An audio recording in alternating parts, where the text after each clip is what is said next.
Okay, we can probably go ahead and start. Hi everyone, RSJP would like to welcome you all to another virtual panel that we're hosting for this semester. We have Dr. Rashid Khalidi today here with us to talk about his new book, The 100 Years War on Palestine. Rashid Khalidi is Edward Said Professor of Modern Arab Studies at Columbia University. He received a BA from Yale University in 1970 and a doctorate from Oxford University in 1974, and has taught at the Lebanese University, the American University of Beirut, and the University of Chicago. He was president of the Middle East Studies Association and is co-editor of the Journal of Palestine Studies. Khalidi is the author of 7 other books, including The Iron Cage, The Story of the Palestinian Struggle for Statehood, and Palestinian Identity, The Construction of Modern National Consciousness, and has co-edited 3 other books and published over 100 academic articles.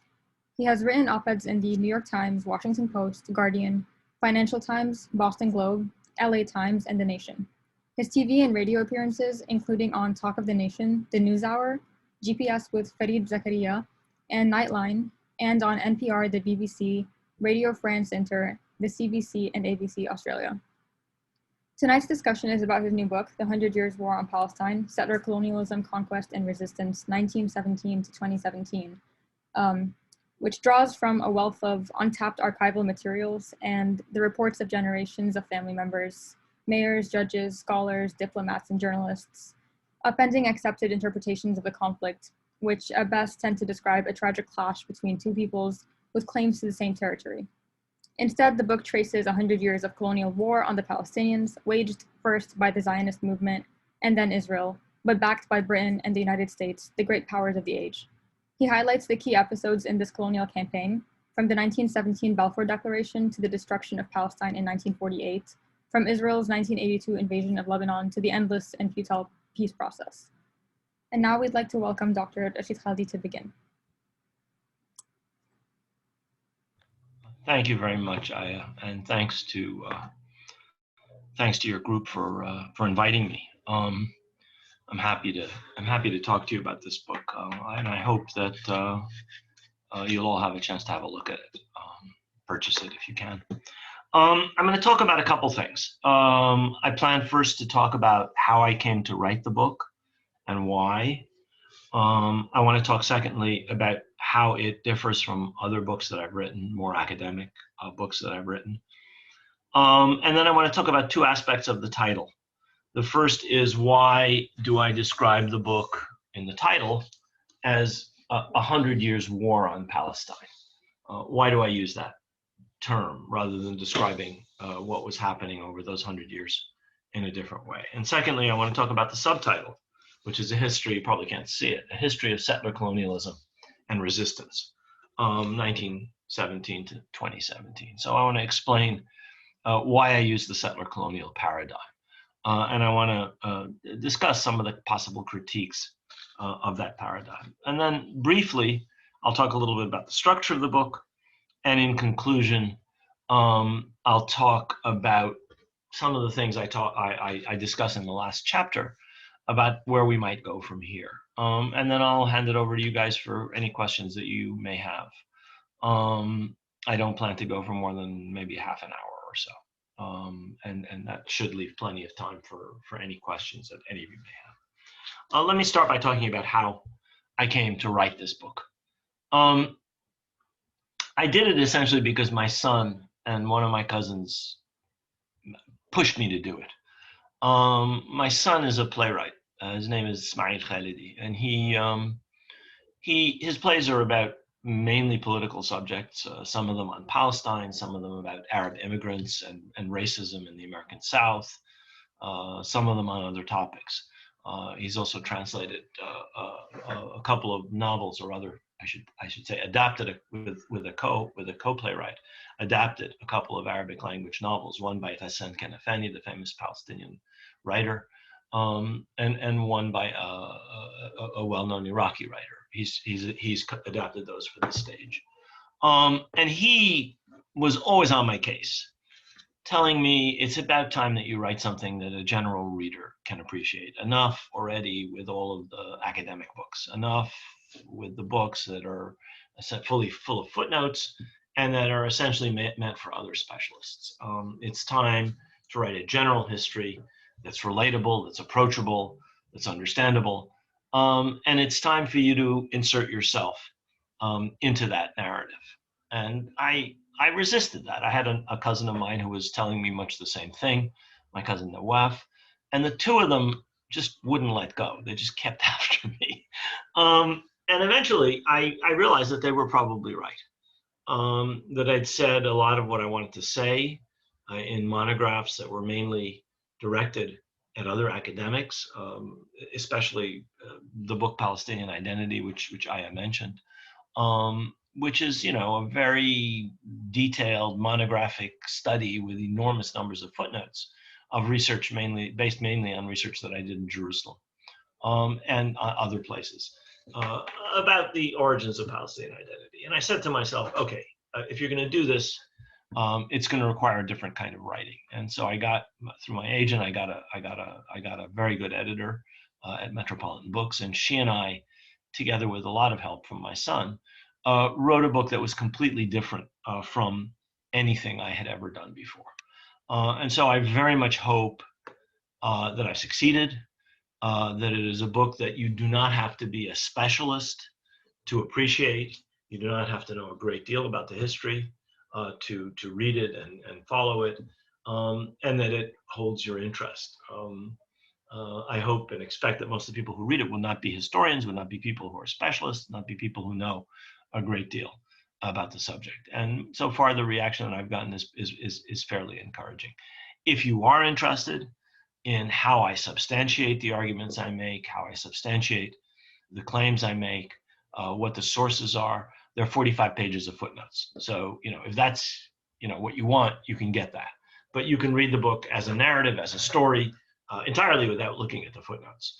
And I hope come away from it and benefited. So that is how I came to write it. It was harder to write, I have to say, than anything I've ever written before. I mean, I've written a lot. I have 7 other books, 3 co-edited books, as I said, over 100 scholarly articles. Writing generally it's not that hard for me in the manner in which I've been trained, which is to say, as a historian, since I was an undergraduate and then at graduate school, I was trained to write in a certain way. And I found that congenial and easy. I had to sort of unlearn that and learn how to do a different kind of writing, a very, very different kind of writing. And that was not easy. And I'm very grateful to all the people who read the book while it was still, in gestation, because they contributed a great deal to it. My editor, Riva Hacherman, my son, Smail, and several others, another one of my cousins read it very carefully. And several of my friends, one of them is an English professor, and he's read everything I've written for the last 15, 20 years. All of them, I think, contributed to the fact that I hope the book is readable. It has a narrative which I hope is gripping. So that's how I came to write it. And that also is how it's different from everything else I've ever written. It is meant for the general reader. It is not meant for specialists. You'll find documentation there. I think there are a lot of revelations in it, particularly in some of the chapters where I've come upon entirely new material. But it's not written for other historians to get excited about the documents. If that is your interest, it is there. I found new material, for example, on the Sabra and Shatila massacres of 1982, on the American invasion, on the Israeli invasion of Lebanon in the same year. I found other completely new material. A former American ambassador to Lebanon gave me access to his private papers. He's since passed away. Dean Brown was his name. And so there are what for a historian read like revelations there. But in every case, I'm not putting them there because I'm so excited that I found something of importance historically. I put them there because they bolster the narrative, because they bolster the argument, because they prove what I'm trying to say. And I hope I've done it in an unobtrusive way so that an ordinary reader will just say, oh, that's something interesting. I never knew that. So it is completely different from anything I've ever written. If you liked what I've written before, then I hope you will also like this. If you've never read anything of mine, I hope you like it. If you didn't like what I wrote before, then maybe this is the right book for you. But I would recommend it as a general history to anybody. If you want them to get an understanding of what's happening in Palestine that is at odds with almost every received version of that history. I hope this book does that job and really dismantles a lot of what I think are utterly false and very harmful understandings of what has happened in Palestine over the past century and a little bit now. And that brings me to the next thing I want to talk about, which is why I used the title, The 100 Years' War on Palestine. Actually, the specifics of 100 Years' War was a coincidence, because when I'm trying to, relieve my mind of thinking about whatever serious work I'm trying to do, I try and read something completely different. And one of the things I read is about the 100 Years' War between Britain and France. And it struck me that the 100 Years' War actually went on between Britain and France, actually went on well over 100 years. And that was a perfect metaphor for what has happened since 1917. When I started writing it, I hoped, of course, that I would finish the book by 2017. In the event, I didn't. But I still think that the title works because it refers to that earlier 100 Years' War, but also because it's meant to destabilize our understanding of this conflict as something that goes back in time for centuries and millennia. This conflict does not go back in time to biblical times or to the Crusades or to many, many centuries ago. This is not an age-old conflict. This is not an ancient conflict. There is no lasting hatred between the people involved. This is a modern conflict involving two particular processes entirely specific to the modern era: settler colonialism and nationalism. I'll explain that in a minute.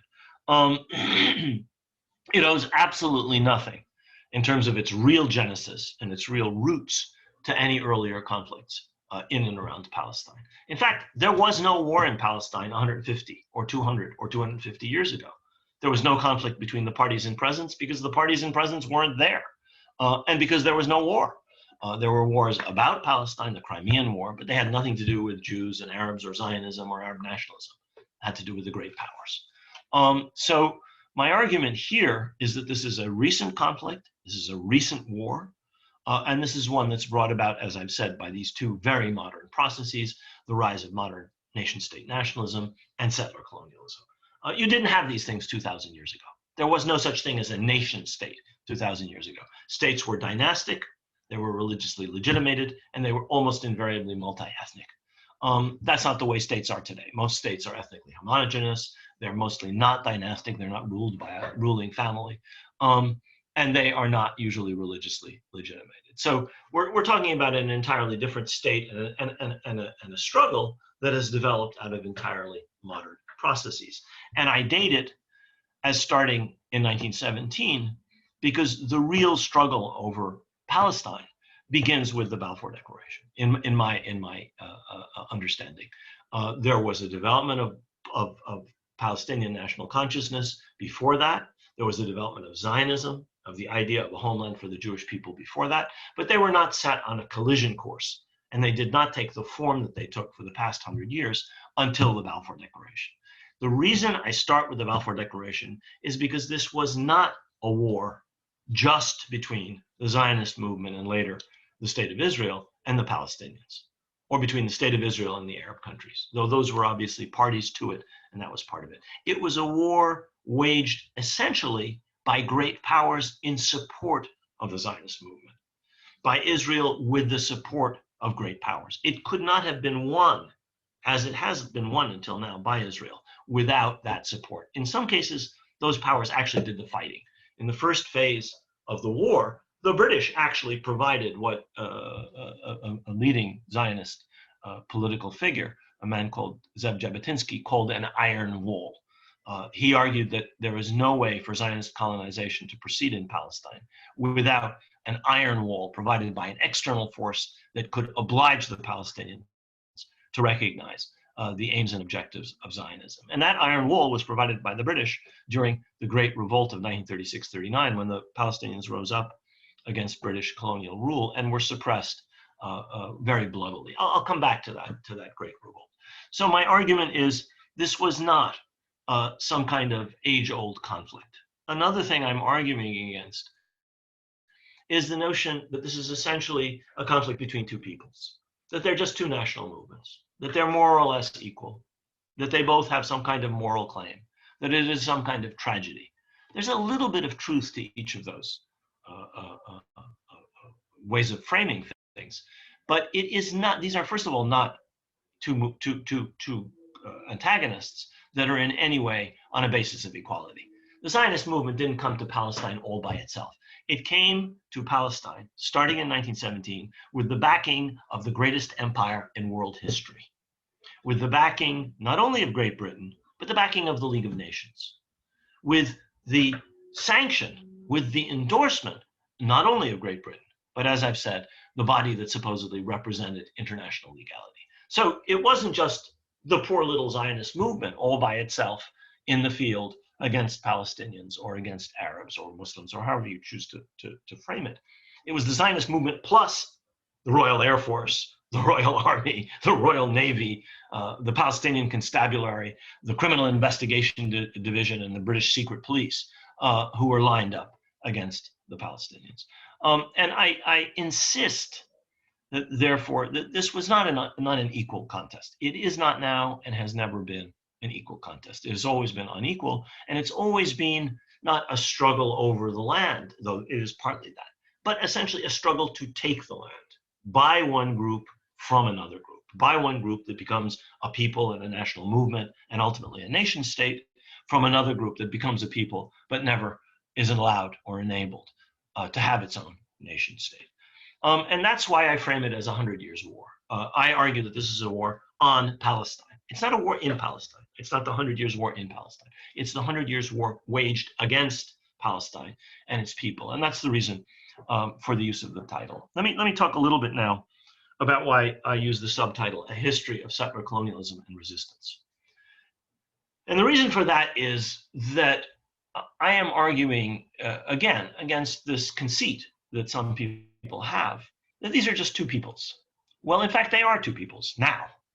They've become two peoples. They weren't 200 years ago. There is nobody whose great-great-great-grandparents thought of themselves as either Palestinian or Israeli.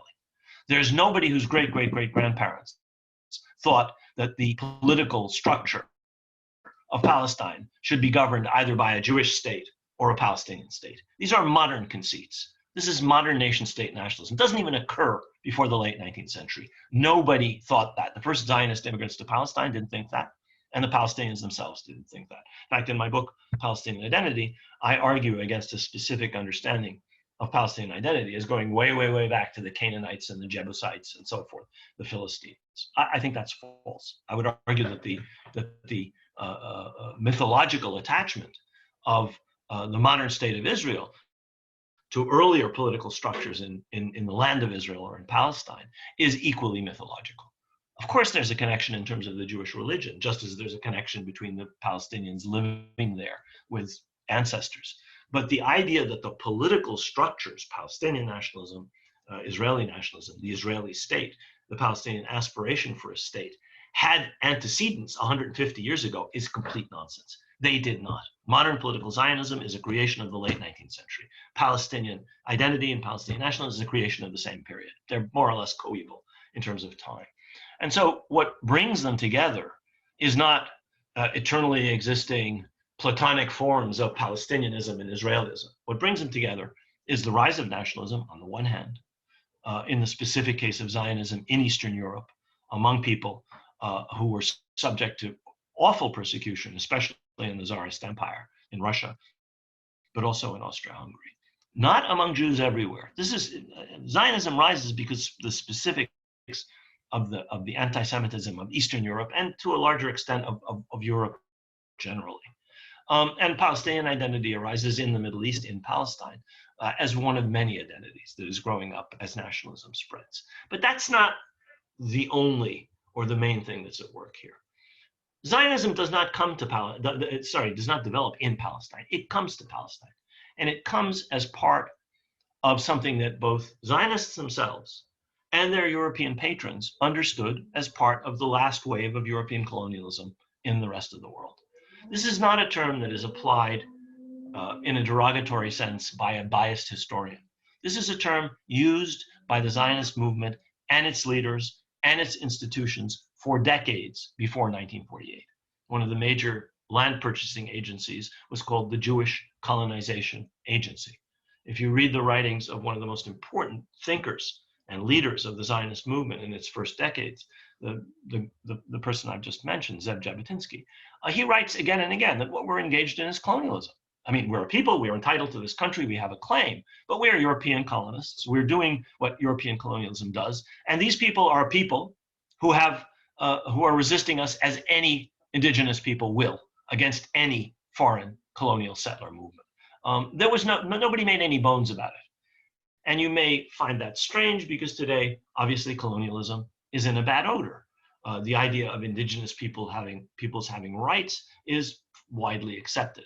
Maybe not on some parts of the American or the British or the French right, but among most people generally. That wasn't the case in 1897 or 1898 when the first Zionist Congress was founded, when the founder of modern political Zionists, Theodor Herzl, wrote his very important book, Der Judenstaat, the Jewish State. In those days, and right up to World War II, in fact, colonialism was in good odor. Colonialism was a good thing. The backwards peoples of the world needed to be brought up to the standard of civilization. That's in fact the language of the League of Nations in issuing mandates for different parts of the Middle East and other parts of the world. Peoples who are backwards, who are uncivilized, needed tutelage of more civilized, more advanced countries. That was the justification for colonialism. That's the justification for Zionism. It is on the one hand a response to European persecution of the Jews, of historic anti-Semitism, especially in Eastern Europe. It was at its worst in Eastern Europe, and of the rise of a nationalist idea among Jews who saw this persecution and responded in this specific way. But it took the form of a colonial settler movement as self-described by its proponents and as self-described in the names of many of the major institutions of the early Zionist movement. In World War II, after decolonization, after colonialism suddenly is a bad thing, the Zionist movement changes its tune. It says, no, we are an anti-colonial movement. We won our independence from Britain, ignoring the fact that until 1939, the Zionist movement was the favored stepchild of British imperialism and would not have been established as firmly and as solidly as it was by World War II, were it not for the constant application of British support and ultimately the application of massive British repression against the Palestinians during the 1936-39 war. So that's why I use the colonial settler paradigm. And to people who argue against it, I say, and who say, well, Zionism is a national movement. Yes, it is a national movement. It created a nation state, but it is also a colonial settler movement. We live in a country which is the result of a colonial settler project. Is this a nation? Of course it's a nation. Was it produced by a national movement? Of course it was. So was Canada. So was Australia. So was New Zealand. Were they colonial settler projects? Of course they were. I'm sitting in Manhattan, not an English name, not a Dutch name. It's a Native American name. And this is a place that was taken away from them as part of that settler colonial project. So yes, this is the thing which I think we have to admit. This is a situation in which, yes, we can walk and chew gum at the same time. It is and was a settler colonial movement, which has established a successful nation state. And the fact that there are several of them in the world is perfect proof that that's possible. So that's why I use that title, and that's the explanation for that part of my approach. Let me very briefly talk about the structure. I wanted to talk a little more about this, but I've gone on a little longer than I wanted to about the title and how the book was different from other books that I've written. The structure of the book essentially talks about 6 declarations of war, each of which is outlined in a different chapter. The first chapter, after an introduction, in which I cite a letter that was written by an ancestor of mine to the founder of the Zionist movement, Theodor Herzl, warning him against the Zionist project in Palestine. That's in the introduction. After that, I write in the first chapter about what I call the first declaration of war, which is Balfour's letter to Lord Rothschild, a leader of the Zionist movement, Balfour being the British Foreign Secretary, in which he promises British support for a Jewish national home and argues that there is such a thing as a Jewish people, and that the non-Jewish communities in Palestine, never named, nor as Arabs nor as Palestinians, even though they constituted 90-something% of the total population, Britain would ensure that their civil and religious rights would not be harmed. What this one-sentence declaration embodies is several crucial points. The first is there is only one people, only one national entity in Palestine. That's the Jewish people. Only one group with national and political rights. There are others who do not have national rights, do not have political rights.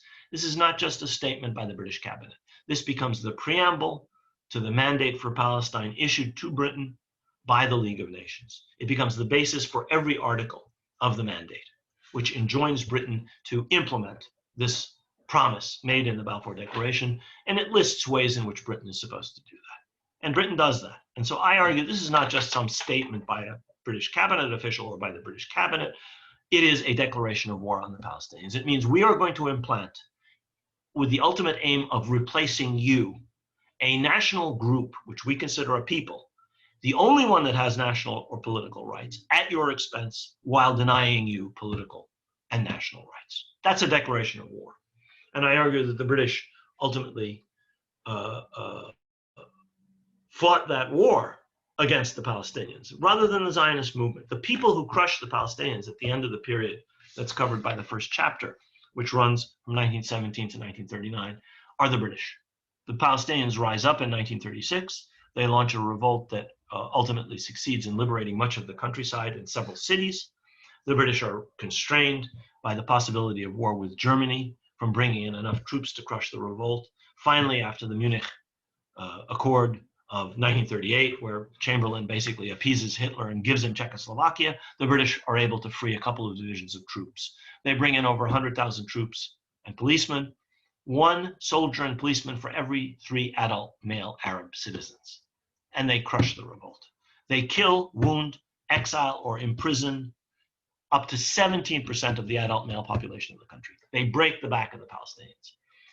It is not a war waged by the Zionist movement. It is a war waged by Britain on behalf of the Zionist movement. And this sets a pattern, I argue. This first chapter and this first declaration of war and this first episode of the war sets a pattern, which is that it's not just the Zionists or later the state of Israel, once Israel is established in 1948. It is Israel and its great power patrons that are engaged in this process through a succession of wars, in implanting the Zionist project and establishing the state of Israel and expanding it at the expense of the Palestinians. The second declaration of war I describe as the partition plan of 1947, which leads to the war of 1948. I'm not going to go into detail about each of these phases. The next one is the 1967 period, the period after 1967, after the 1967 war. And there, the declaration of war is, again, not by the Israelis. It's based on Israel's war of 1967, for which it gets a green light from the US government. So I argue it's a joint American-Israeli project, in fact. But rather, the declaration is Security Council Resolution 242, which, just like the Balfour Declaration, never mentions the Palestinians. It decides on their fate. It describes what's going on and is to be done in terms of a just resolution of the refugee problem. It doesn't say which refugees. It doesn't say how it's supposed to be solved. And it goes on to lay out the parameters, essentially in keeping with what Israel wanted for a resolution. This has been described as the basis of peacemaking in the Middle East. It in fact, played a role in the Egyptian-Israeli peace treaty of 1979. It played a role in the Israeli-Jordanian peace treaty of 1995. As you may have noticed, 1994. As you may have noticed, however, there is no peace in Palestine. And so this resolution, which notably fails to even mention Palestine or a resolution of the core aspect of this conflict, which is between Zionism and its great power patrons and the Palestinians, is never even mentioned in 242, which has not contributed one bit to the solution. In fact, it's actually made the conflict more, it's exacerbated the conflict. There are different other declarations of war. One that I'll mention is the fourth one, which is the 1982 war, launched by Israel against the PLO, with a green light again from Washington. General Sharon, the Minister of Defense, goes to Washington. He meets with Secretary Haig. the Secretary of State at the time under President Reagan, and he gets a green light for all of his objectives. So it's not just an Israeli war. It's an American-Israeli war, I'm arguing. There are two other declarations of war I can talk about, but why don't we leave it at that? And let me conclude by saying a few words about how we're supposed to get out of this mess. I'm a historian by training and by profession. That's what I teach is history. That's what I write about is history. I always say when people ask me, what's going to happen? I always say, well, the job description of a historian does not include predicting the future. That's not what we're supposed to do. That's not what we're trained to do. That's not what we're meant to do. But I think we can draw on some of the lessons that I lay out in this book and conclude that any attempt at solving ending this war, ending this process which has left the Palestinians where they are and left the Israelis where they are, is going to have to rely on a completely different basis than anything that's gone before. I've written a whole book about why the so-called peace process is a process that is not meant to lead to peace. It's meant to lead to the achievement of Israeli objectives. It is not meant to lead to a resolution of the conflict, except on Israeli terms, which assumes that the Palestinians will stop resisting. That's one of the parts of the title of the book that I haven't talked about, that what the Palestinians have shown, even though they've been defeated over time, even though they've often been very badly led. I spend a lot of time talking about some of the problems with Palestinian leadership. What they have managed to do, however, is to resist. Other settler colonial projects that succeeded essentially either eliminated or completely subjugated the indigenous population. In most cases, in North America, for example, the two cases in North America, almost completely eliminating. In Australia as well. In New Zealand to a lesser extent, but there too. The process involved a subjugation and a reduction of the indigenous population of these settler colonies that become nation states. That hasn't happened in Palestine. Between the river and the sea, in greater Israel, the area controlled entirely by Israel for the last 53 years, since 1967 war, there is virtual parity between the two populations. There are probably slightly more Palestinians between the Palestinian population of the state of Israel and the people who live in Jerusalem, Gaza, and the West Bank under occupation. This is a function of the resistance of the Palestinians as a people to their elimination, as a people and as a population in Palestine. Herzl, in his diaries, talks about the necessity of spiriting the population across the border. Ben-Gurion, in his diaries, talks about the necessity of removing these people. That's not his actual words, but that's what he was saying. Spiriting the population across the borders are actually Herzl's actual words. That was always the objective, and it has not succeeded. Yes, half the Palestinian population were forced from their homes in 1948 in the great act of ethnic cleansing, but the Palestinians are still half the population of their homeland between the river and the sea. Any solution is going to have to be put forward on an entirely different basis than everything that's been done so far. And that means it has to be based on justice. It has to be based on equality of rights. However that's achieved, two equal states, one state with equal rights, multiple cantons in which each people has a different form of governance, but one based on the principle of equality, one based on the principle of justice. What's right for one group has to also be right for another group. If one group has the right to property that it lost, say, during World War II, then another group has the right to property that it lost, say, during the 1948 war. If one group has the right to bring their relatives from Brooklyn, another group has the right to bring their relatives from Amman to live there, if they have a connection to the place. And that connection can be an emotional family connection. I have relatives in Israel, I want to live in Israel. Or I have relatives in Ramallah or wherever, in Nasra or Nazareth, wherever it may be, I want to live there. My great-grandfather came from there, I want to live there. To me, this is my spiritual home. To me, my peoplehood is related to it doesn't matter. That's not the important thing. The more important thing is that there be equality, that there be absolute equality in rights, civil rights, human rights, political rights, national rights. One people cannot claim rights at the expense of the other. One people can't say, our security determines your insecurity. In order for us to be secure, you must be made insecure. That is not a basis for a sustainable solution. That is what is being imposed on the Palestinians and has been imposed on the Palestinians as part of American attempts to resolve this, which are not really, have not been successful and cannot be. And that can't be the basis of a solution. I could go into more detail about this, but I've actually gone a little longer than I intended. Maybe I'll stop here and I'll happily answer any questions any of you may have. Thanks. Yeah, so I've allowed participants to unmute themselves. You guys can either send a question in the chat or feel free to just unmute and ask a question. So how do you want to do this? Should we take questions from people talking, asking the questions themselves, or I can go into the chat and read them, but that might be easier if people just ask me their questions, unmute and ask me their questions. There is a question in the chat right now. Maybe I can just read it. Hang on, I can open it up. The question is, many arguments stem from sources about Palestine and Zionism. Can you clarify the sources you've used throughout your life? I know you've all been surrounded by many sources of information, historical documentation because of your family, and maybe you can expand on that. People would also argue about personal experience, oral history, and family archives. How do you deal with these arguments? Well, I think that the arguments against oral history are fundamentally illegitimate.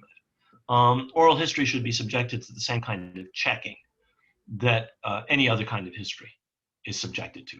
You don't accept a source without checking it against another source. You don't accept a source in oral history without checking it against another source. And, you know, historians have to judge sources on the basis of their experience. And then the reader has to judge the historian on the basis of how reliable they see the historian to be in her or his use of sources, in their use of sources.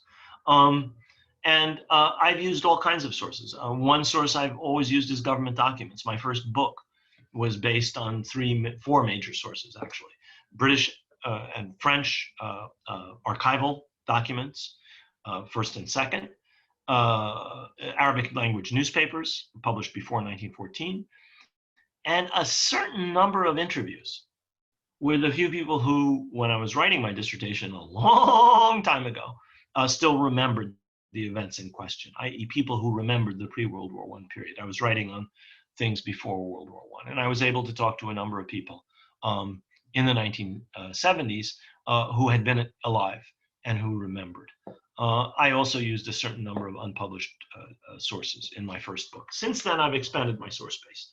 I've used family archives, I've used private papers, I've used a whole range of other sources, but I've increasingly come to rely also on oral history. This book is different to anything I've ever written because I rely on my own experiences, especially for the later parts of the book, either things that people told me or things that I witnessed myself. In some cases, I happened to be at the right place at the right time. I was an advisor to the Palestinian delegation that went to the Madrid Peace Conference and that engaged in 10 rounds of negotiations with the Israelis at the State Department in Washington between 1991 and 1993. So I was there. I was writing memos. I was privy to all the documentation on the Palestinian side. I met with the Israelis. I met with the Americans who were the so-called mediators. In fact, as one of them later wrote, we were acting as lawyers for the Israelis. We were Israel's lawyer. That was Aaron David Miller in a famous article. And that was true. The Americans were actually, in some cases, more Israeli than the Israelis that we were negotiating with. So in some cases, I was in the right place at the right time. In some cases, I knew people who wrote things. One of my uncles wrote a memoir. My wife's grandfather wrote a memoir that's never been published.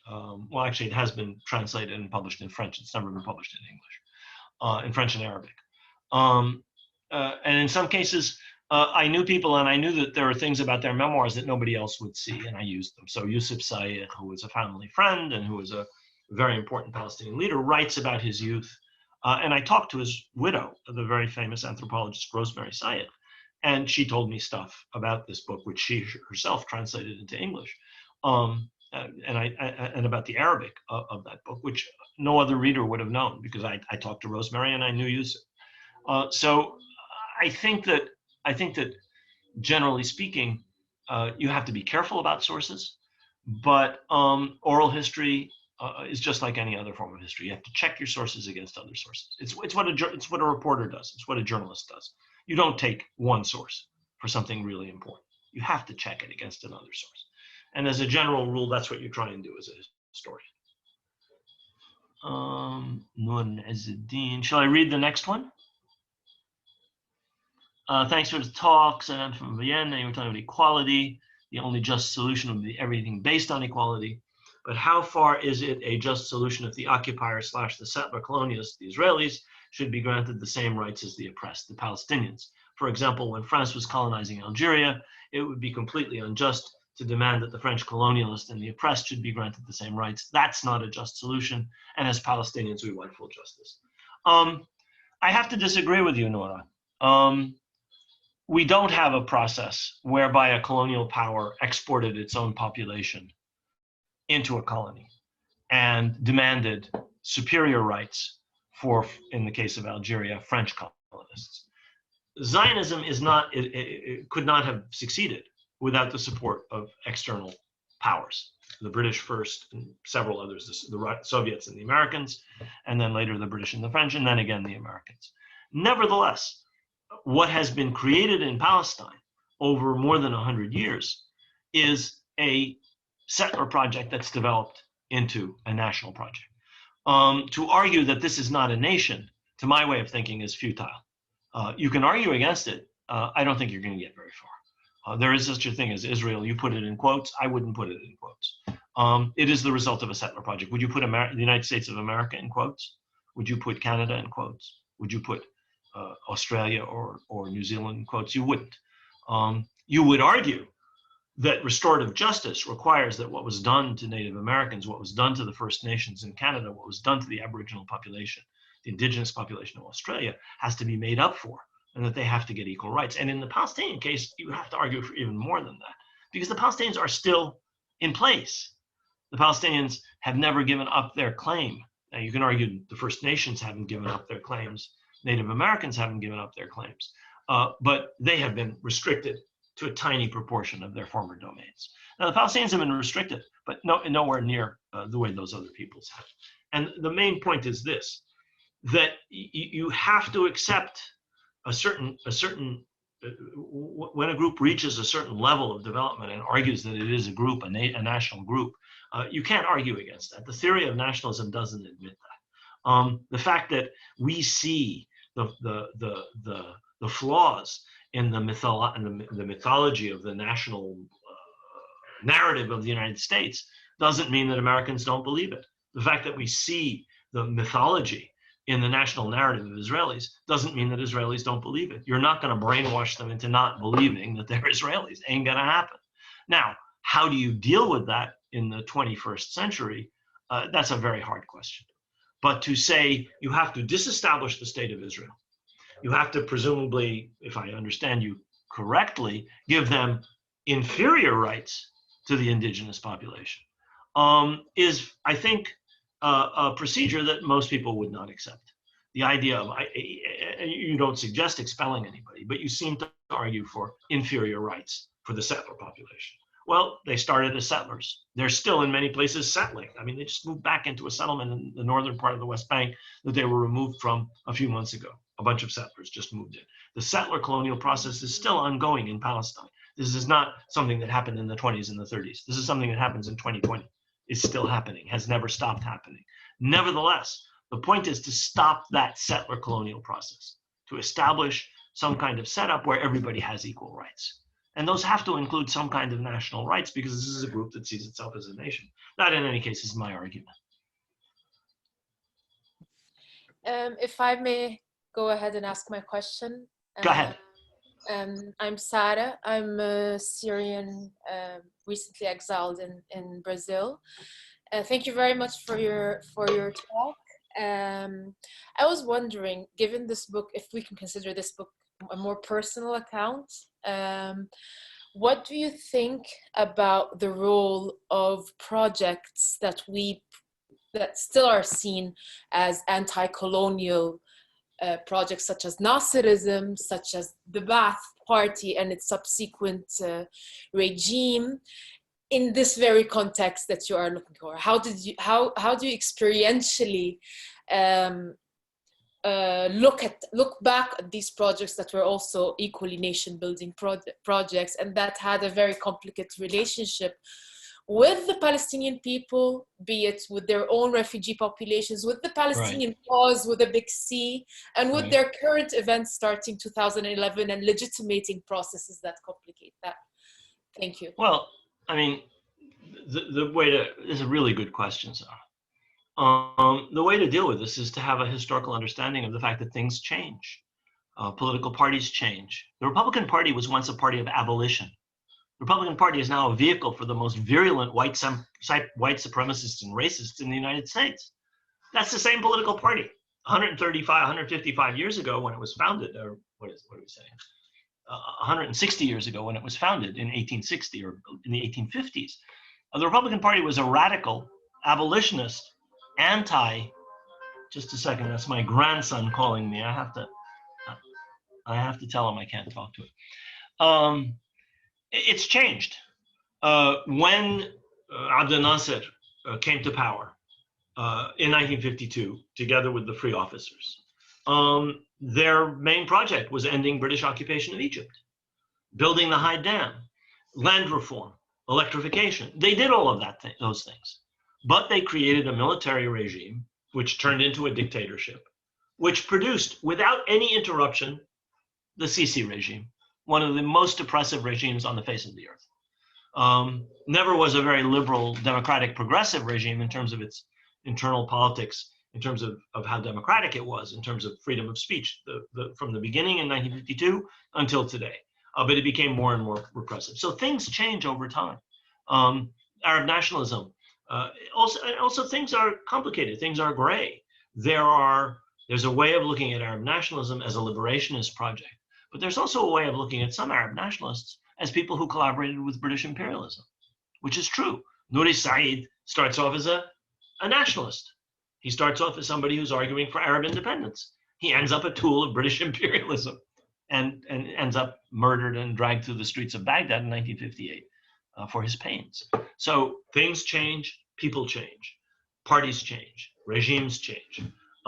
You can't look at the Ba'ath, which produced two of the most horrific regimes in modern Arab history, and say they were always horrific. Back in the 40s and 50s, especially when Akram Hourani joined Salah ad-Din al-Bitar and Afaq to found the Ba'ath Party, it was a progressive party. It was arguing for land reform. It was arguing on behalf of poor peasants. There were aspects of it that were objectionable even then, and that later turned into the dictatorships that we saw in Iraq and that we still see, unfortunately, in Syria. But that doesn't mean it was always the same thing from the beginning in the 40s right up to its degenerate form in 2020. It's a very good question, actually. There's a question in the chat, if you want. Okay, let me have a quick look at it. It's by Maxwell. Maxwell, where are you, Maxwell? Hang on, I'll go up to Maxwell, just a sec. Maxwell. Hello, as someone with pretty Zionist parents / extended family, how does one deal with the current peace deals between Israel and the Arab nations? I know these deals certainly did not consider the rights of the Palestinian people, yet I find that many Americans see these deals as a step forward. Where do you see these deals leading? First of all, you cannot talk about peace between countries that were never at war. The United Arab Emirates did not exist when Israel was established. The United Arab Emirates never declared war on Israel, nor did Israel on the Emirates. The Emirates never harmed Israel. Israel never harmed the Emirates. So it's a deal. It's an important agreement, but it's not a peace deal. It is an arrangement based on a more than decade-long relationship between Israel and the Emirates, whereby an Israel-based company that is a branch of Raytheon provides the anti-missile defenses for the Emirates. So Israel is already in an alliance with the Emirates. This is just a formal public recognition of a subterranean relationship that's been going on for the better part of a decade. And it's not a peace deal. You can argue it's a normalization deal because these two countries have now established diplomatic relations.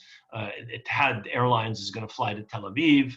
I just saw a video a minute ago, earlier today, of Israeli produce being displayed in some market with the big Israeli flag in Abu Dhabi or Dubai. So it's a normalization deal, and in that respect, it has a great deal of. It's not a peace deal. They never were at war. In fact, they were on much better terms with each other than the Emirates is with Qatar or with many other countries. And it's driven essentially by two things. It's driven by the fanatically, hysterically pro-Israel policies of the Trump administration on the one hand, and by the fear of the Abu Dhabi regime of Iran. The enemy of my enemy is my friend. They've already made that decision in buying air defense, missile defense equipment from Israel. They're now cementing that alliance out of their fear of Iran. The other thing that I would say about this is that if you look carefully at who has done these deals, they're some of the most unsavory people on earth. The Emirates has a completely undemocratic absolute monarchy in which citizens have absolutely no right. And the principle of consent of the governed is combated, not just in the Emirates, but by the United Emirates everywhere in the Arab world. The Riyadh and Abu Dhabi regimes remind me of Vienna and St. Petersburg after the 1948 revolutions. They are fighting revolution, democracy, parliamentary government everywhere in the Arab world. The way that the Russian Tsarist regime, empire, the way that the Habsburg Empire fought democracy, starting in 1948 and for decades after, the way they fought the French Revolution before. These are capitals of reaction. They are states which are the most absolute monarchies on earth. The ruling families have absolute power. There's no limit. There's no accountability. They spend whatever they want on themselves. Their citizens languish in prison if they dare to open their mouths. They are two of the most, I'm talking now about Saudi Arabia and the Emirates. They're two of the most unsavory regimes on earth in terms of internal repression, in terms of complete absence of principles of accountability and consent of the government.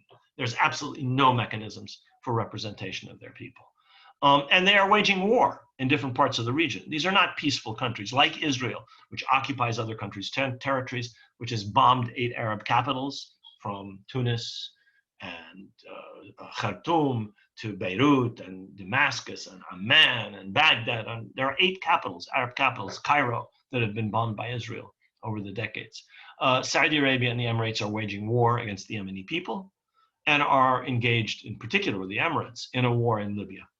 Using a variety of proxies. If you look at the Bahraini government, which is also normalized with Israel, it's a puppet government, reestablished after a revolution by the majority of the Bahraini people, by Saudi tanks and guns that came over the causeway, put down the revolt, put the king back on the throne, and it has exactly the same legitimacy as any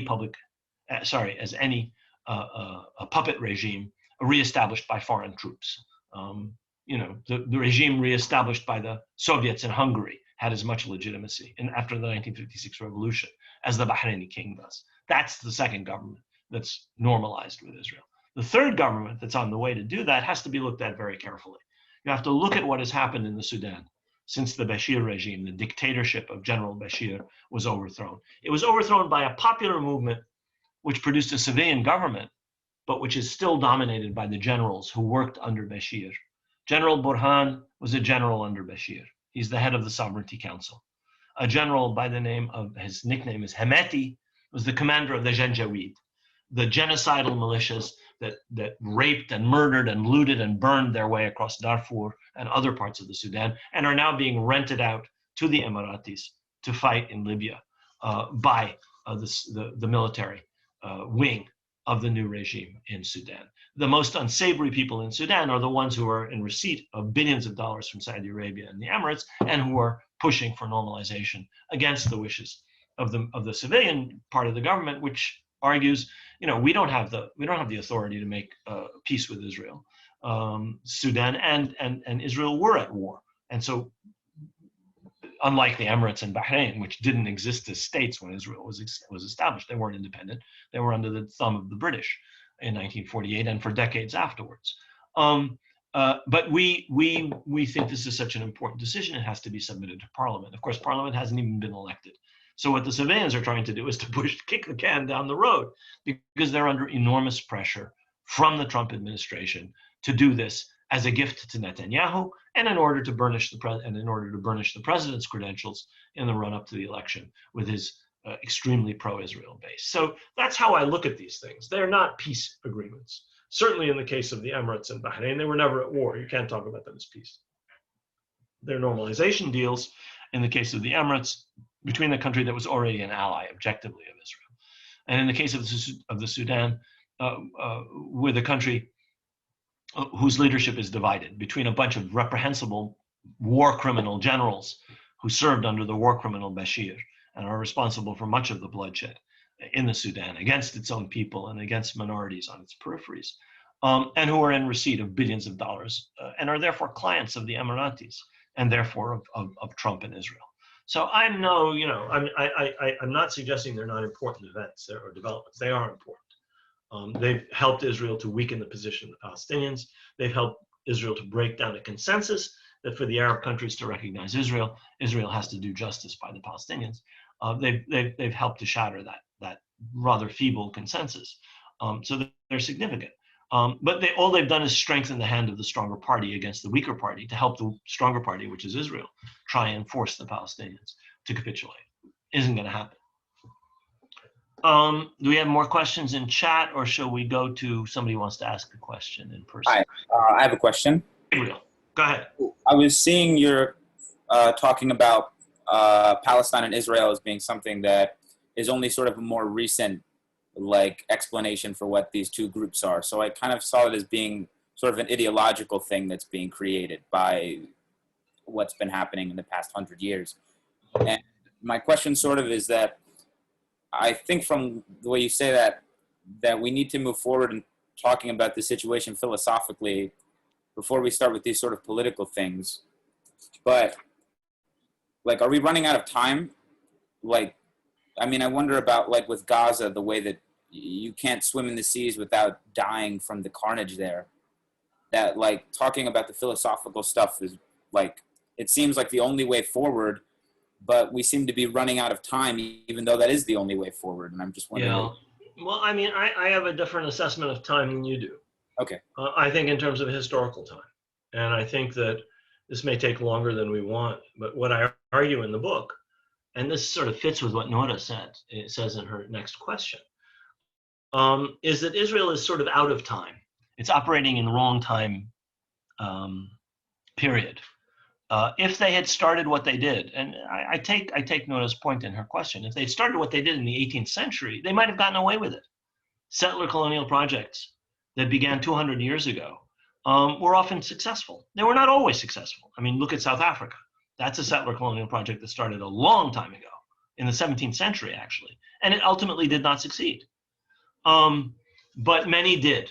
Others in East Africa, by the way, are even older than Zionism, and they also did not succeed. So time is not the only factor here.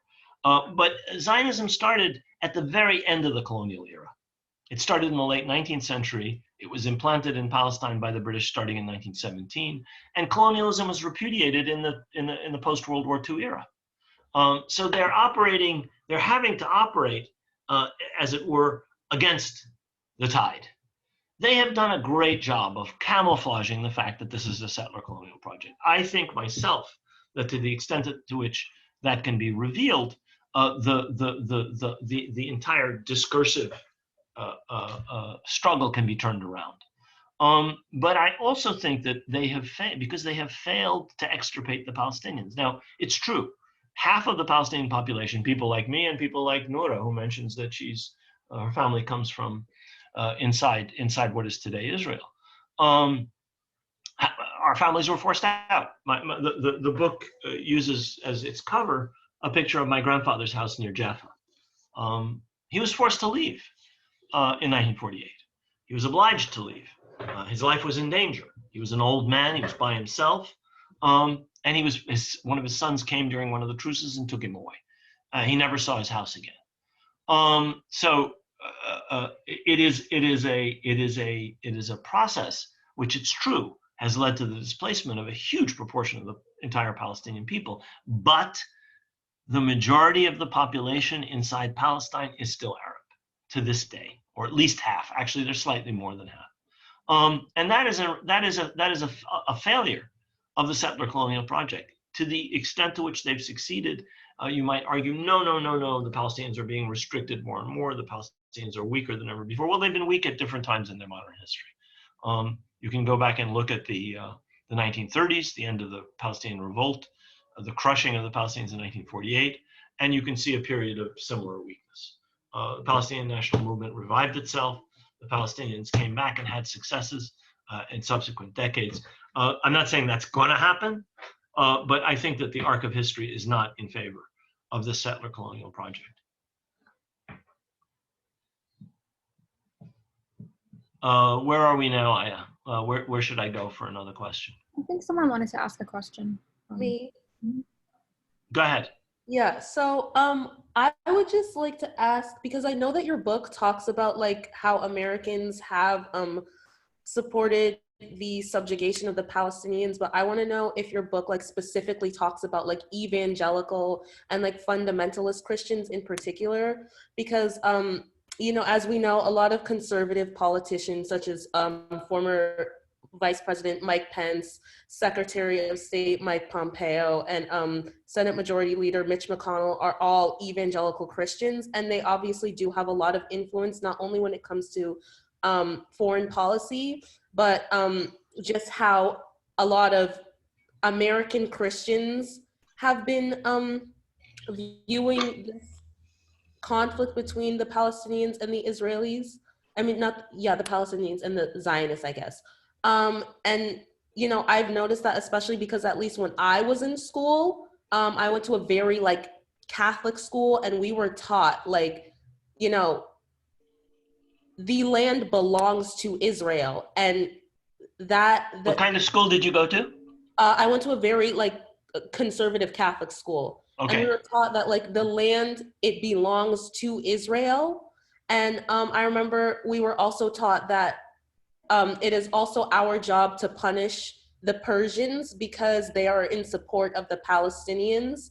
And, you know, because of the story of Esther and how the Persians were trying to destroy the Jews, we should especially be very pro-Israel because of that history. So I want to know, like, I don't know if that kind of rhetoric is being taught to children still today, but it was when I was a child. So I want to know how you feel about how, you know, influential people like this are sort of impacting American Christian kids. Right. You went to a particularly fundamentalist Catholic school. Most Catholic schools do not teach things that are so deeply rooted in a certain very Protestant reading of the Bible, actually.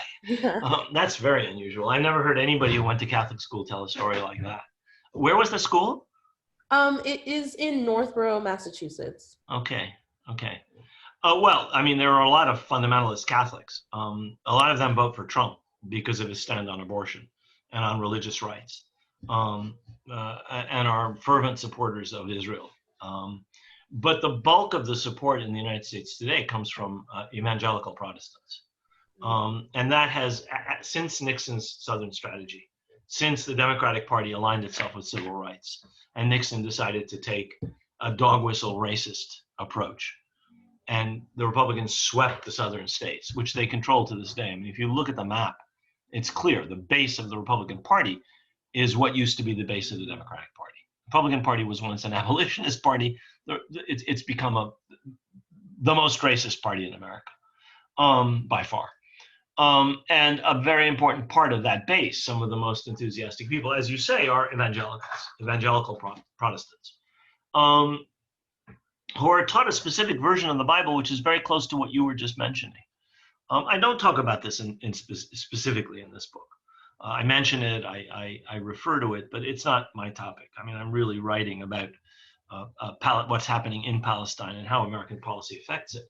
I think that one of the things that this development involves, however, is a certain kind of shift that's going on in American politics, and which some people have talked about as inevitable and likely to take place soon. I don't think it's entirely inevitable, though I think it's likely, and I don't think it's at all likely to take place soon. And this is a shift in terms of politics in favor of non-white, non-majority populations, which are going to be the majority at some stage in the 21st century. And that group of people will not necessarily follow a certain line on the Palestine question. But what it means is, as the Republican Party becomes whiter and older and more rooted in evangelicals, more rooted in people who are less educated, everybody else, more educated people, and as the Republican Party becomes more rural, people who are urban, people who are educated, minorities, women and so forth, over time are likely to gravitate to the Democratic Party. And that will change things on Palestine, because people in those groups are a little more likely to be open-minded than are evangelicals. The most closed-minded people on this issue are people who believe some of the things that you said, Abena. If that's the way you pronounce your name, I'm not sure. In any case, I don't think that change is necessarily going to be very rapid. I think if you look very carefully at the results of the 2020 election, it is clear that there are minority, quote unquote, minority populations that are going to vote Republican. Anybody who's involved in a business is going to say, I don't care anything. All I want is lower taxes and less regulation. I don't care if the world dies, if the climate dies. I just want bigger profits. Okay, there are a lot of people like that. They're not just white people. They're people of every color, every ethnicity, every gender, and those people are Republicans. They're Republicans out of self-interest. And you have other people who are going to gravitate to the Republican Party, irrespective of race, irrespective of anything else, sexual orientation, whatever it may be. Nevertheless, I think the majority in this country is Democratic. This election and the last election, and the 2018 election, showed it. Biden will probably win by something like 6 million popular votes, 6, maybe more. He's already at 5.5 million. He's likely to get over 6 million, more than Trump. Hillary Clinton, one of the most unpopular candidates in modern American history, got almost 3 million more votes than Trump. In the 2018 midterms, the Democrats got 10 million more votes than Trump. The Democrats are the majority party. We have a constitution that was written by rural aristocratic slaveholders to preserve their privileges. And it's a terrible constitution. The pandemic has shown that.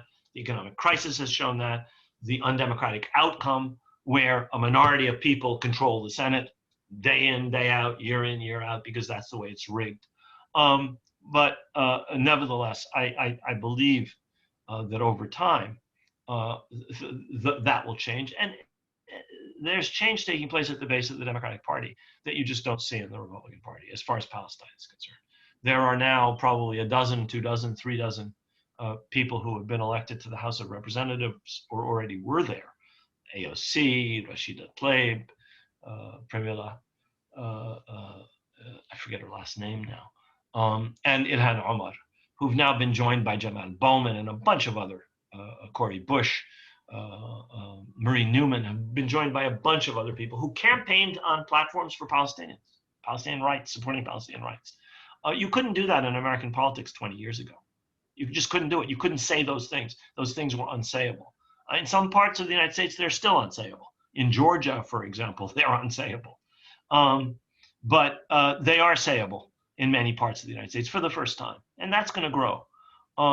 So I haven't talked about that in my book.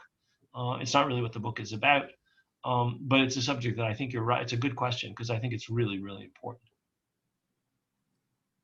Yeah, there's Anybody else? There's a question in the chat from Shams. It's a little up, I think, if you scroll up. I have to scroll back up or scroll down? Not that much. It's from Shams. Oh yeah, Shams. Hello, Palestinian West Bank. How can the Palestinian cause move on from the status quo when the PA itself can only exist and thus abuses the status quo? What should be done? Well, Shams, I sympathize with you. My brother lives in the West Bank. And, as I argue in the book, one of the worst things that the Palestinians ever did was to agree to the Oslo Accords that produced the PA. The PA represents, to my way of thinking, a terrible, terrible choice for the Palestinians. And it has enabled Israel to enjoy the benefits of occupation, of continued colonization, without paying the costs. In effect, the Palestinian Authority is not just carrying out abuses, as you suggest in your question, but it's an upholder of a status quo of colonization and occupation. It serves the security interests of Israel, not of the Palestinian people. And I think the Palestinians have to figure out a way to transcend it, to overcome it, to ultimately either transform it or eliminate it. It's yet another obstacle in the way of Palestinian liberation, unfortunately. I hate to tell you this, guys, but liberation struggles against colonialism do not involve every single person among the people being a heroic resistor. There are always collaborationists. There are always quislings. We think of the history of the German occupation of France as the entire French people resisting the Nazis. The entire French people did not resist the Nazis. Many of them were prisoners of war and sent off to Germany and couldn't resist the Nazis. Many were killed, and many did resist, but many collaborated with the Nazis. The 40+% of the Jewish population of France that was shipped off to the death camps were not arrested by the Gestapo. They were arrested by the French civil authorities under the Vichy regime, who collaborated, not just collaborated with the Nazis, collaborated with the process that led to the Holocaust. And that is par for the course. The South African regime had collaborators.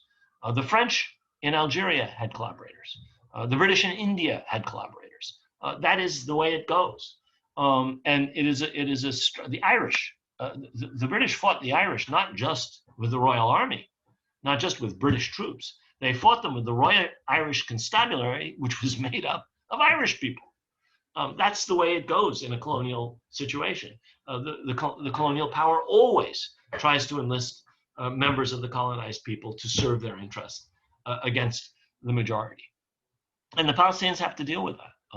And the PA, unfortunately, although it does a little bit of good, does an enormous amount of harm. So it is one of several obstacles that face the Palestinians that they didn't face 25 or 30 years ago. Do we have another question in the chat, or should I? Yes, there's a question in the chat from Professor Mark Sherman. Okay, yeah, I see it. Mm-hmm. Thank you, blah, blah, blah. I'm speaking to folks affiliated with the College of Art and Design. You know, my daughter was admitted to RISD, and she ended up doing a BFA. But somewhere along the line, she decided, I want to also do archaeology. So she ended up going to, what's it called, the Bone Steel School of Art at Michigan. And she got a BFA, but her minor was archaeology. She's now an archaeologist. She got a PhD in archaeology. And she has a job in France. She works in the Middle East and Africa. I sometimes wish she'd gone to RISD. She would have stayed an artist. Speaking to the School of Art and Design, recognizing that hard power frames the history and present moment for Palestine, what role do you see comparatively soft power of the arts in bringing about a just state of affairs? Thinking of Saeed Baran collaboration, but also activity investment, someone like Banksy in the West Bank and Gaza. What has been the effect of such activity, and what are the prospects for it going forward? Anybody who knows anything about liberation movements will realize that art and literature have played probably as much of a role as guns and demonstrations and organization in winning victories for liberation movements. Look at the Irish. The Irish won the war discursively. You know, they beat the British in the field, and they out-organized them. And they had a lot of real politically smart tactics. But they won the war for the hearts and minds of the Irish people through, you know, Yeats's poetry and Maud Gunn's, you know, writings and plays and poems and novels and histories and books and language. The war was won before the actual War of Independence was fought in 1919 and 1921. The Irish had won over the majority. The Irish nationalists had won over the majority of their people before the war started. And that's true of every national liberation movement. You know, we think of the Mandelas, we think of the political leaders, you know, the Michael Collinses, whoever it may be. But actually, it's the writers and the artists who often play the most important role. And right now, in the particularly grim circumstances that the Palestinian national movement finds itself in, some of the most important activities are being carried out by people in Palestinian civil society. And I'm not just talking about politics, things like the BDS movement, things like student movements and so on, which are entirely a function of the voluntary activities of people in civil society. The Palestinian Authority has done less than nothing for the Palestine cause. The PLO is moribund. There is no official representation of the Palestinians.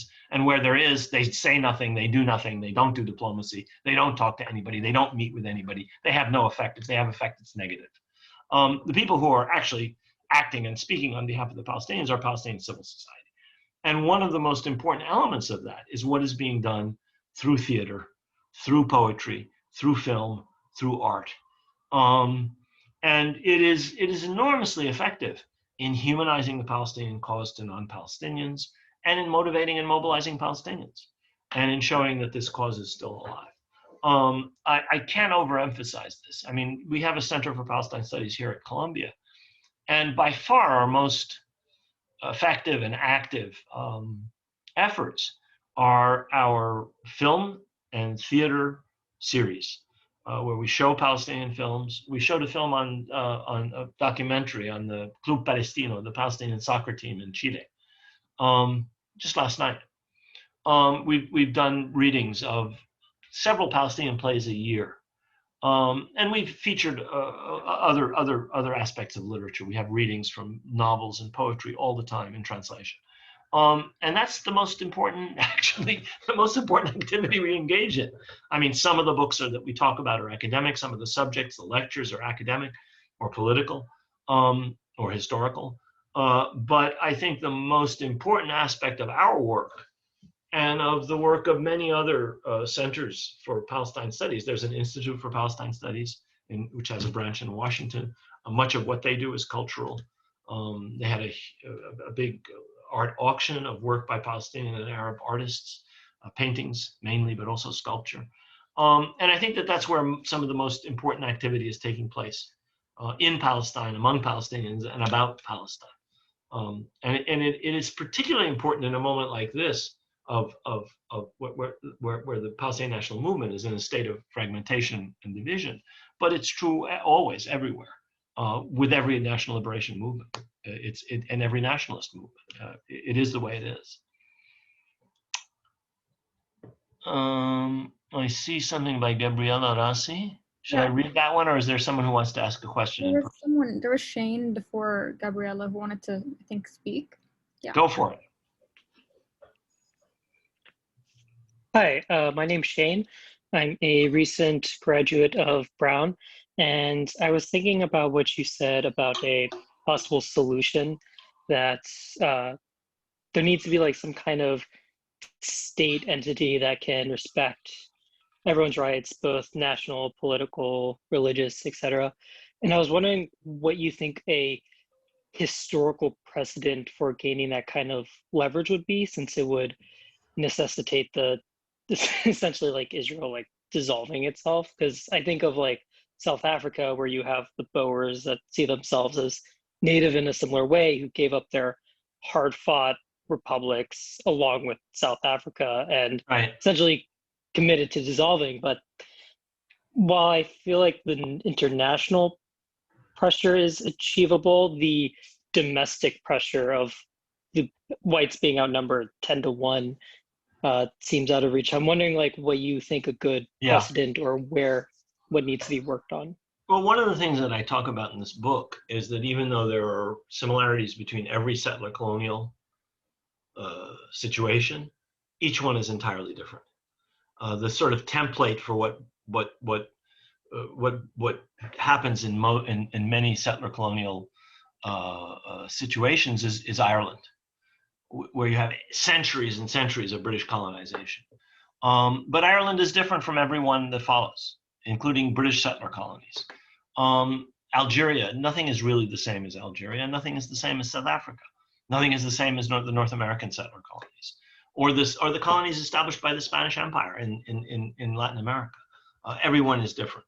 And so there actually is no real precedent. I mean, South Africa is you can argue maybe a little bit South Africa, maybe a little bit Ireland, but there are not many precedents. And the hardest thing is giving up privilege. And you're right. In the case of South Africa, it was made easier by two things. The first is what you mentioned, the fact that the white population was so outnumbered by the African population and the colored population. The second is the loss of international support. And one of the arguments I make in this book is that Israel and the Zionist movement before it has always been dependent on external support. It's a nuclear superpower. It's a regional power. It scares the living bejesus out of every country near it. It's very powerful. It's very dynamic. It's very economically prosperous. It's an independent nation state, but it is, like every settler colony, dependent on its metropole, which is the United States and Europe. And to the extent to which that external support can be whittled away, as the Israelis themselves understand, to that extent does it become weaker, and does the possibility of people being willing to give up their privilege grow. I mean, the Palestinians have to do a lot to put themselves in a position to make this seem like something that Israelis both have to do and can see themselves doing. The Palestinians have to offer Israelis an alternative where they say to them, you can live in justice and peace and equality with us, but you have to do X, Y, and Z. And the guarantees for it are A, B, and C. The Palestinians have to do that.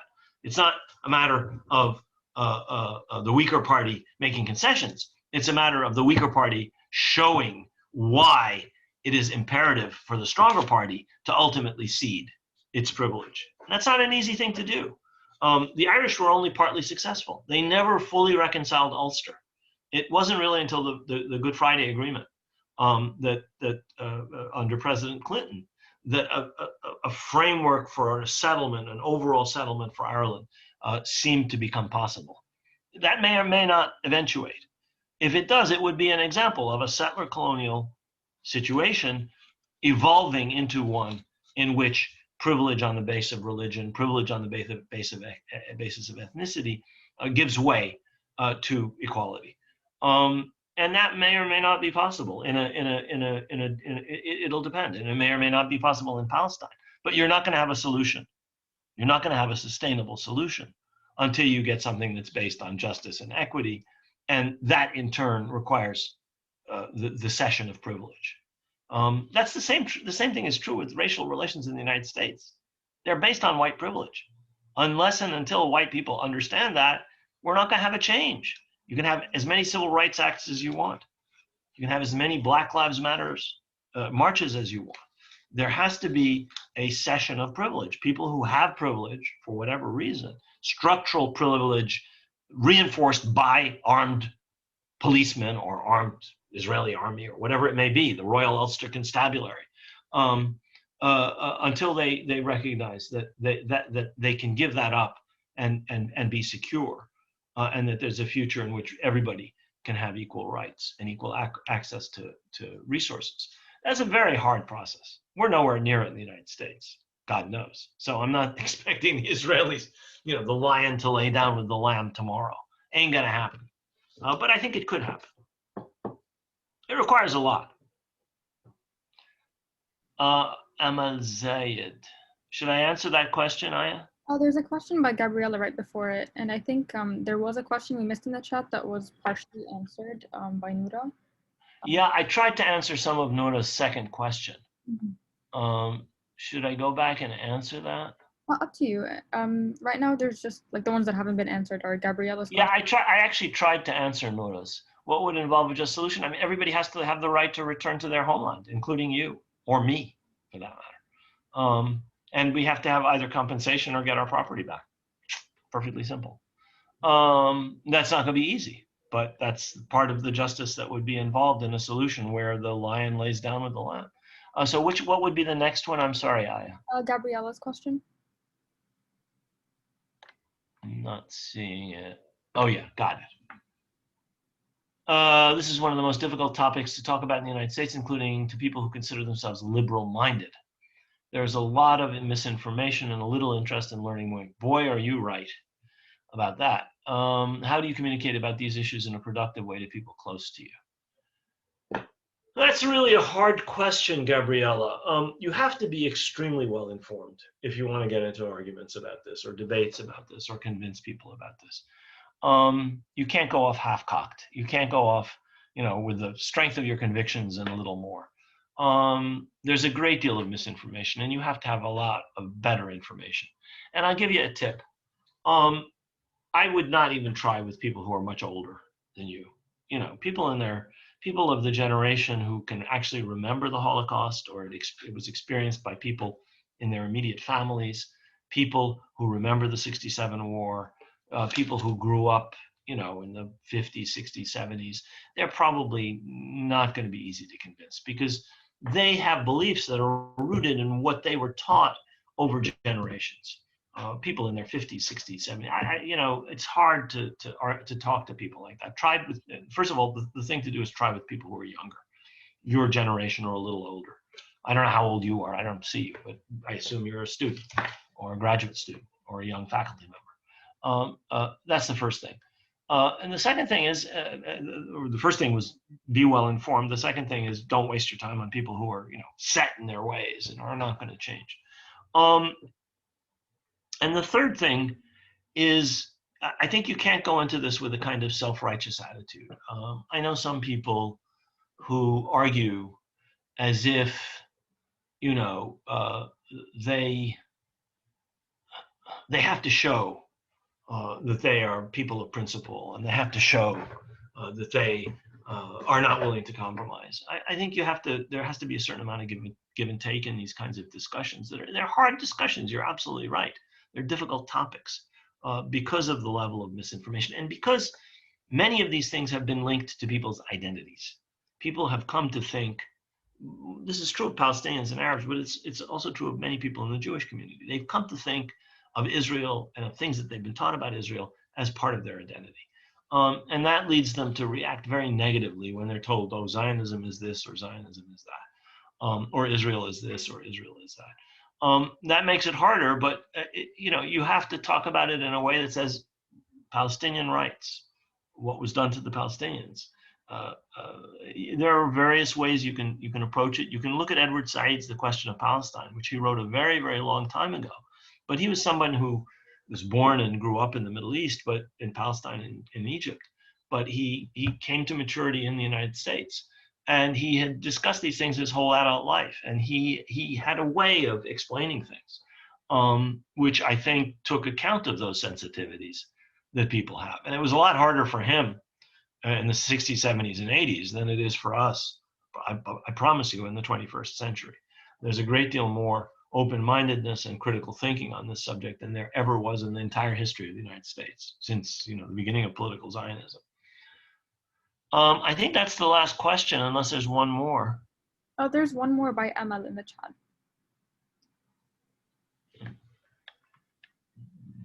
It's the most recent thing sent. Yeah. Okay, last question. As a historian, I have a methodological question. I would like to ask you about the archival sources while writing history, mainly newspapers. You mentioned using newspapers. How can we deal with them as a source? While we know that they are censored and controlled by the authorities, and the content is not necessarily true. For example, presenting some collaborators as nationalists and patriots in the headlines. Maybe insiders can realize that, but what if an outsider wants to use that source? Well, you have to know your sources. I used Arabic newspapers published before World War I for a chapter, originally for an article and later for a chapter of a book. And you have to read very, very carefully all around. Who is the owner? Who are paying subsidies? Who are the subscribers? What is the political line of the paper? Why are they saying this? Why are they saying that? I mean, you can't read the New York Times. You can't read, Al-Quds al-Arabi. You can't look at Al Jazeera without knowing these things. Al Jazeera, established by Qatar, it takes a specific line. It's changed over time. And so you have to know those things in order to be able to use those sources. But the same is true of archival sources. You're sitting there reading reading documents in the British archives. You have to know who Lord Balfour was, where he was coming from, who was influencing. Well, he met Chaim Weizmann, the second leader after Herzl's death of the Zionist movement, very early on. He had done this, he had done that. He had served as chief secretary in the castle in Dublin. He was a colonial administrator. His view of the world was formed by an imperialist worldview. You have to know all of those things to read a memo by Balfour, to read a letter by Balfour, to understand what the British cabinet is doing. So, the work of the historian is not just to pick up a document and read it. You have to understand the background and the milieu and the mindset and the unspoken assumptions of the people who are writing it and the people it's written true. That's as true of documentary archival sources as it is of newspapers, as it is of oral sources. You know, this woman said this at this time. Who is she? Where is she coming from? What were her experiences? You have to know those things to be able to assess what she says. I've used in multiple things that I've written, either my interviews with one of my aunts or her memoir, which is a wonderful document. She was one of the first women to take off her veil in Beirut. She was a famous author. She was married later on to my uncle. And she, you know, I mean, she was an amazing character who had a wonderful memory and had a very good historical sense. But I still had to know where she was coming from, how she was educated, by whom, why she understood things the way she did, in order to be able to read and use her memoir, or to sit down and ask her questions, which I did at great length, and I only wish I'd asked her more before she died, and be able to use the material that she gave me.